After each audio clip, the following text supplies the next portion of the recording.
말씀은 계시록 14장 6절에서부터 13절까지의 말씀입니다. 우리 한 절씩 교독하도록 하겠습니다. 제가 먼저 6절 읽겠습니다. 또 보니 다른 천사가 공중에 날아가는데 땅에 거주하는 자들 곧 모든 민족과 종족과 방언과 백성에게 전할 영원한 복음을 가졌더라. 그가 큰 음성으로 이르되 하나님을 두려워하며 그에게 영광을 돌리라. 이는 그의 심판의 시간이 이르렀음이니 하늘과 땅과 바다와 물들의 근원을 만드신 이를 경배하라 하더라. 또 다른 천사 곧 둘째가 그 뒤를 따라 말하되 무너졌도다 무너졌도다 큰 성 바벨론이여 모든 나라에게 그의 음행으로 말미암아 진노의 포도주를 먹이던 자로다 하더라. 또 다른 천사 곧 셋째가 그 뒤를 따라 큰 음성으로 이르되 만일 누구든지 짐승과 그의 우상에게 경배하고 이마에 손에 표를 받으며 그도 하나님의 진노의 포도주를 마시리니 그 진노의 잔이 섞인 것이 없이 부은 포도주라. 거룩한 천사들 앞과 어린 양 앞에서 불과 유황으로 고난을 받으리니 그 고난의 연기가 세세토록 올라가리로다. 짐승과 그의 우상에게 경배하고 그의 이름표를 받는 자는 누구든지 밤낮 쉼을 얻지 못하리라 하더라.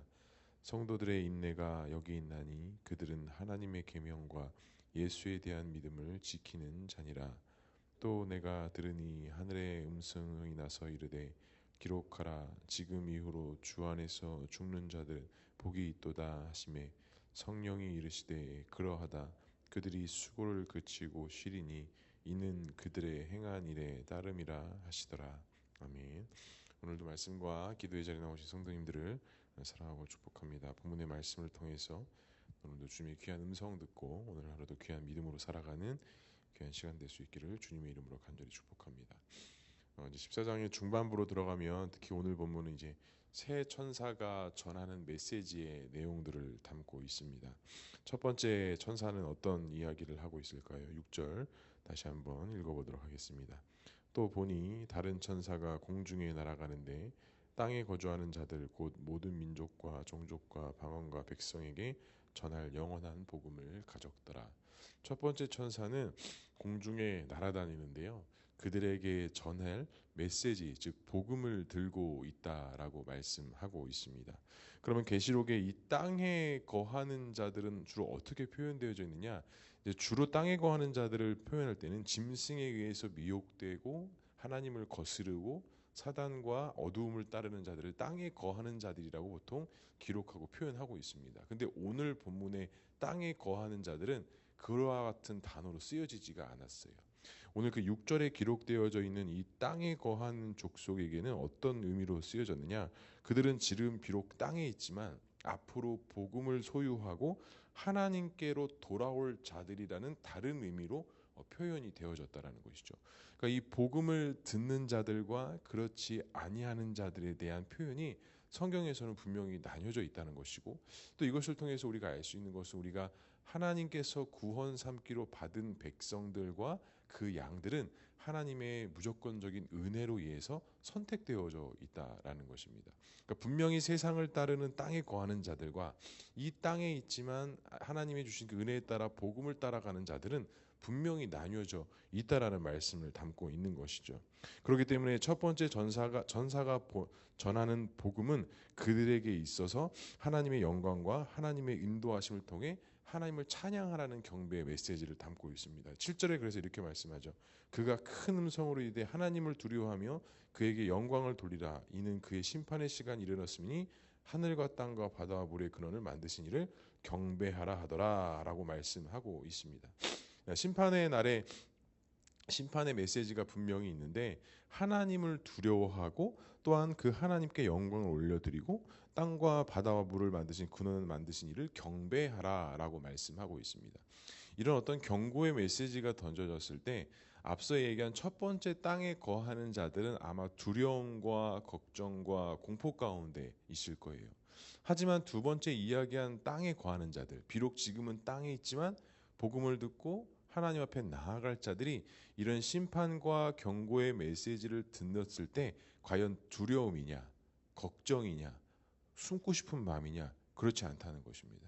믿는 자들에게는, 복음 안에 있는 자들에게는 심판의 메시지는 경고라기보다는 우리가 이제는 그 모든 수고와 인내를 마치고 하나님 나라에 들어가는 그 영광스러운 메시지가 그 심판과 경고에 담겨져 있다라는 것이죠. 그래서 우리가 뭐 말세, 뭐 이야기 말씀도 나눴지만 뭐 말세의 때다, 뭐 하나님이 뭐 이런 이야기들 많이 하는데, 우리 믿는 자들은 그러한 현상과 그런 메시지들과 그런 것들을 보면서 두려워하고 걱정하고 마음 아파하기보다는, 물론 애통해하는 심령은 있어야겠지만 우리에게 있어서 그것은 심판의 메시지가 아니라 하나님 나라의 때가 가까웠다라는 희망과 복음의 메시지가 담겨져 있다라는 것을 우리는 반드시 꼭 기억해야 합니다. 두 번째 천사는 어떻다고 말씀합니까? 8절에 보니까 이렇게 말씀합니다. 또 다른 천사 곧 둘째가 그 뒤를 따르매 말하되 무너졌도다 무너졌도다 큰 성 바벨론이여 모든 나라에 그의 음행으로 말미암아 진노의 포도주를 먹이던 자로다 하더라. 바벨론이 무너졌다라고 외치고 있습니다. 성경에서의 바벨론은 하나님을 대적하는 세력, 우리가 앞으로 바벨론이라는 표현들을 많이 하죠. 어디가 무너졌다라는 거예요? 하나님을 대적하고 하나님을 거역하던 그 악의 세력들, 바벨론이 무너졌다라고 둘째 천사가 선포하고 있습니다. 여기서 무너졌다라는 것은 이 시제가 부정과거 시제로 과거에 단회적으로도 무너졌지만 앞으로도 무너질 것이라는 의미를 담고 있어요. 그러니까 예수 그리스도의 보혈의 그 십자가의 은혜, 이미 그 악한 세력은 패하고 말았으며 반드시 앞으로도 계속 어떻게 될 거라는 거예요? 무너질 것이다라는 거예요. 그러니까 둘째 천사가 전하는 메시지는 복음함과 그리스도의 보혈의 능력 안에 있는 자들은 반대로 뭐 한다라는 거예요? 승리한다라는 겁니다. 하나님을 거스르고 악을 따르는 자들은 무너지지만 예수 그리스도의 복음과 그 십자가의 길을 가는 자들은 반드시 그때마다 또한 앞으로도 승리하고 영원할 것이다 라는 메시지를 담고 있는 것입니다. 그러니까 다시 말하자면 이 첫 번째 천사와 두 번째 천사가 담고 있는 이 메시지가 예수 그리스도가 이 땅에 오셔서 수많은 사람들에게 전했던 뭐예요? 지금 복음의 메시지를 전달하고 있는 거예요. 그리스도 안에 있는 자들은 종말과 말세의 때가 두려움이 아니라 그것은 너희들에게 희망과 복음의 메시지가 되는 것이고, 그 악한 세력들은 주 앞에 다 무너질 것이며 복음 안에 있는 자들은 승리하게 될 것이다 라고 그렇게 말씀하고 있는 것이죠. 그러면 이번엔 세 번째 천사가 무엇을 이야기할까요? 세 번째 천사는 짐승을 경배하고 표를 받는 사람들에게 진노의 포도주를 마시게 된다라고 말씀합니다. 이 짐승을 경배하고 손에 표를 받는다는 것은 그 고난의 연기가 세세토록 있을 것이다 라고 11절에도 이어서 이야기를 해요. 따라서 구원받지 못한 자들은 이 세상에 따르는 그런 것들을 따르고 경배할 수밖에 없게 된다는 것. 그리고 이미 땅으로부터 고난받고 있는 그것이 밤낮 쉬지 못하고 심판을 받고 있다라는 메시지를 담고 있는 것입니다. 그러니까 다시 말하자면 복음을 소유한 자들과 그렇지 않은 자들에 대한 분명한 나뉨과 그런 분별력, 또한 그런 분명한 확연한 모습들을 말씀 셋째 천사가 이야기하고 있는 것입니다. 그렇기 때문에 사랑하는 성도 여러분, 우리에게는 어떠한 은혜, 어떠한 메시지가 있습니까? 우리가 지금 현상으로 나타나는 이 세상의 모든 일들을 통해서 우리가 두려움과 걱정을 해야 될 것이 아니라 우린 그리스도의 눈으로서 하나님을 따르고 하나님을 인정하며 하나님의 소망하는 가운데 믿음으로 나아가야 된다는 것이죠. 제가 학부 시절 때 그 졸업 논문으로 칼빈의 국가론에 대해서 좀 이렇게 썼는데요. 이렇게 자료를 정리하고 자료를 읽다 보니까 그때 당시에도 정치적으로나 종교적으로나 상당히 혼란스러운 시기였더라고요. 그런데 칼빈이 그 절대주권 하나님의 은혜 안에서 그 국가론에 대해서 어떻게 기록하고 어떻게 인정했느냐, 설상 국가의 리더 인도자도 역시 누가 세우신 것이다, 하나님의 절대주권 안에서 세웠다라는 게 칼빈의 우리가 갖고 있는 개혁주의 신학의 국가론입니다. 이 대원칙에서부터 시작을 한다라는 것입니다. 그렇다면 칼빈이 그때 당시 정치적 상황을 긍정적으로 보고 좋은 모습들이 있었기 때문에 그렇게 말하고 기록했느냐? 그렇지 않다라는 거예요. 실제적으로 그때 당시에는 더 혼탁하고 더 혼란스러웠지만 칼빈이 하나님을 믿는 사람으로서 하나님의 절대주권과 하나님의 온전한 섭리를 믿는 사람으로서 세상의 리더나 교회의 리더는 절대적으로 누가 세우신 것이다? 하나님의 절대주권 안에서 세우신 것이다라는 것입니다. 우리가 비판도 좋습니다. 긍정의 의견도 좋습니다. 하지만 우리가 하나님을 믿고 하나님 나라를 꿈꾸고 확신하는 사람들의 마음가짐은 무엇이어야 되냐? 이 모든 것이 하나님의 절대주권 은혜 아래 속에 하나님이 세우신 그 은혜 아래에 있다라는 것을 우리가 반드시 기억해야 된다는 것이죠. 그 안에서 비난과 비판과 함께 모든 것들이 있을 때 그것이 아름답게 진행될 수 있게 된다는 것입니다. 그렇기 때문에 오늘도 이 메시지 속에서 분명히 던지고 있는 것이 무엇입니까? 믿는 자들과 믿지 않는 자들 사이인 그 천사들이 전하는 이 복음의 메시지는 하나님의 절대 주권진 은혜의 섭리 속에서 주어지고 있다는 것입니다. 그럼 오늘 이 14장 중간 부분의 말씀 있는 중에 좀 결론적이라고 할 수 있는 것이 바로 12절과 13절의 말씀입니다. 12절에 이렇게 말씀해요. 성도들의 인내가 여기 있나니 그들은 하나님의 계명과 예수에 대한 믿음을 모하는 자들이 되어 지키는 자들이다라고 말씀하고 있습니다. 성도들의 인내가 여기에 있다라고 말씀하십니다. 그러니까 그 세상 속에서 나타나는 그런 핍박과 고난이 믿는 자들과 믿지 않는 자에게 동일하게 나타나는 것인데 그것이 결말의 때에는 분명히 달라지지만 성도들의 인내와 믿음과 소망이 바로 여기에 있다라고 말씀하시고 그 성도들의 인내는 예수에 대한 믿음을 지키는 자들, 하나님의 계명을 지키고 소망하는 자들이다라고 분명히 말씀하고 있습니다. 그렇기 때문에 이 시대를 살아가는 우리 역시도 그 믿음과 소망을 지킨다라는 것이 다른 사람들과 구별되어지는 것과 다른 사람들과 특별하게 되어지는 것이 아니라 우리가 그 똑같은 세상 속에서 살아갈 때에 우리가 고난스럽고 역경 가운데 있다 할지라도 그 가운데서 하나님의 계명을 지키고 예수 그리스도의 말씀을 지키고 소망하는 것이 오늘 성경에서 말하고 있는 성도들의 인내와 수고다라고 말씀하고 있는 것이죠.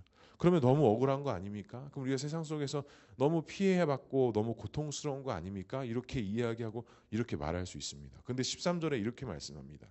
또 내가 들으니 하늘에서 음성이 나서 이르되 기록하라. 지금 이후로 주 안에서 죽는 자들은 복이 있다 하시매 성령이 이르시되 그러하다. 그들이 수고를 그치고 쉬리니 이는 그들의 행한 일을 따름이라 하시더라. 저는 이 본문을 장례식 때 또 위로 예배 때 이 본문을 많이 쓰는데요. 참 은혜가 되는 말씀입니다. 하늘에서 음성이 나서 이르되요. 그리고 이후로 주 안에서 죽는 자들은 뭐가 있대요? 복이 있다라고 말씀하십니다. 예수 안에서 인내와 소망으로 사는 자들이 주 안에서 죽는 자들인데 그들에게 뭐가 있대요? 복이 있대요. 여기서 말하는 복은 죽었는데 무슨 복이 있겠어요? 그러니까 우리가 생각하고 있는 인간적으로 생각하는 그 복의 개념을 뛰어넘어서 주 안에서 생명을 다하고 사명을 다하는 자들에게 복이 있다라는 말씀은 하나님께서 그와 천국에서 이룰 하나님의 은혜와 축복에 대한 복이 그 안에 충만히 있다라고 말씀하시는 것이고 또 한 가지는 그가 이 땅에서 성도로서 믿음과 인내의 삶을 살아가는 것이 그가 복됨의 은혜가 있었다라고 말씀하고 있는 것입니다. 뭔가 잘 되고 뭔가를 많이 이루고 뭔가를 많이 성취한 것을 복되다라고 말씀하시는 것이 아니라 성도의 인내와 소망을 가지고 주 안에서 죽은 자들에게 복이 있다라고 말씀하시죠. 또 한 가지 이 복됨을 선언하는 것이 한 가지가 있습니다. 성령이 이르시되 뭐라고 말씀하세요? 그러하다라고 말씀하신다는 겁니다. 누구도 인정하신다는 거예요? 성령도 인정하신다는 겁니다. 그가 주 안에서 죽고 복됨에 이르는 것을 성령이 이르시되 그러하다라고 말씀하시면서 그들이 수고를 그치고 이제 뭐 한대요? 쉰다라고 말씀하십니다. 성령께서도 그 성도들의 인내와 수고를 알고 계시고 그들이 이제는 이 땅에서의 사명을 다하고 주 안에서 쉰다라고 말씀하시면서 마지막에 한 문장이 더 묻습니다. 이는 그들의 행한 일이 따름이라 하시더라라고 말씀하십니다. 천사가 전한 그 메시지와 함께 마지막 정리하면서 성도가 가져야 될 인내와 소망은 하나님께서 함께 하시는 것이고 성령께서 동행하는 것이며 성령도 그 수고와 그 인내를 알고 계실 뿐만 아니라 그 과정의 모든 순간에서도 뭐 하셨다라는 거예요? 함께 하셨다라는 거예요. 그래서 성령도 그것을 인정하는 거예요. 성령께서도 선언하시는 거예요. 주 안에서 죽는 자들의 복됨을 인정하시면서 그들의 수고와 행위에 따름에 따라 그들이 이제는 쉰다라고 말씀하시는 것입니다. 사랑하는 성도 여러분, 우리의 인내, 우리의 수고가 바로 여기에 있다라는 것입니다. 오늘 하루의 우리의 믿음의 삶이 주의 보시기에 주와 함께 하심 가운데 복됨의 은혜가 있고 소망 가운데 있다라는 사실입니다. 어떠한 고난과 어떠한 역경과 어느 고민 가운데 있으십니까? 오늘 이 말씀을 통해서 이 천사가 전한 복음의 메시지를 통해서 우리가 다시 한번 결단하고 소망하는 마음들을 품었으면 좋겠습니다. 그리고 주 안에서 누리는 복과 은혜가 과연 무엇인지를 우리가 과연 기도의 방향과 기도의 설정, 우리의 삶의 방향과 이 정체성의 문제도 과연 어떠해야 할지를 함께 좀 기도하고 묵상하는 시간 되었으면 좋겠습니다. 단순히 어떠한 일들이 잘 되고 잘 풀리는 것이 복됨의 은혜가 아니라 우리가 주 안에서 죽는 그 복됨의 은혜가 과연 무엇인지를 우리가 함께 고민하고, 또한 지금 힘들고 어려운 이 세상, 정치적으로나 경제적으로나 큰 어려움들이 찾아올 것 같은데, 이럴 때일수록 우리 그리스도인들이 어떠한 믿음과 소망으로 기도하고 이것들을 품고 인내해야 될지를 함께 기도하면서 하나님의 절대적인 은혜가 필요함을 기도하고 소망하는 저와 우리 모두가 될 수 있기를 주님의 이름으로 간절히 소망합니다. 말씀을 마무리합니다. 오늘 하루 그러한 복됨의 은혜가 저와 우리 모두에게 있기를 주님의 이름으로 간절히 축복합니다. 그래서 오늘 하루도 성령과 동행하는 하루, 성령께 주신 마음에 민감하게 반응 하루 되게 하셔서 오늘도 하나님의 기쁨이 되고 소망이 되는 저와 우리 모두가 될 수 있기를 주님의 이름으로 간절히 축복합니다. 기도하겠습니다. 사랑과 은혜가 풍성하신 하나님 아버지, 은혜를 감사합니다. 주 안에서 죽는 자들은 복이 있다라고 말씀하셨고, 성령도 그것을 인정하시며 성령의 도우심과 인도하심 가운데 그 성도들의 인내와 소망이 그 믿음의 삶 속에 있다라고 말씀하셨습니다. 하나님, 우리가 더욱더 그 믿음과 인내의 소망을 통해 하나님을 예배하고 찬양하는 자들 될 수 있도록 인도해 주시고, 오늘 이 천사들이 이야기했던 것처럼 그 복음의 메시지가 우리에게 소망과 기쁨이 되게 하시고, 이 모든 어려움들과 이 모든 난관들을 믿음으로 이겨나갈 수 있는 귀한 성령의 충만함을 받게 할 수 있는 귀한 복음의 메시지가 우리 심령 가운데 다시 한번 새겨져 나갈 수 있도록 주님 붙잡아 주시고 인도하여 주시옵소서.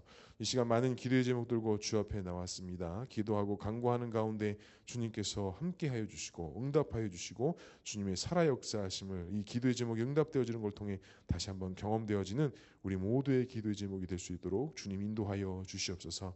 온 나라가 힘들고 고통스럽고 또 여러 가지 상황 가운데 있습니다. 하나님께서 이 모든 것들을 다스리시되 하나님의 뜻과 하나님의 인도하신 가운데 있게 하시고, 하나님 이 모든 것들을 통해 하나님의 영광이 다시 한번 나타나며, 또한 교회가 깨어 함께 기도하고 교회가 이 세상 속에서 해야 될 역할들과 기능들을 다시 한번 찾아갈 수 있는 귀한 은혜가 있을 수 있도록 주님, 이 대한민국과 이 조국교회 위에 하나님의 성령의 충만함이 있을 수 있도록 주님 인도하여 주시옵소서. 오늘 하루도 주님 앞에 모든 것 맡겨드리며 나아갑니다. 믿음과 소망으로 살아가는 우리 모두가 될 수 있도록 주님 인도하여 주시옵소서. 하나님께서 함께 하실 것을 믿사오며 이 모든 말씀 예수 그리스도의 이름으로 기도합니다. 아멘.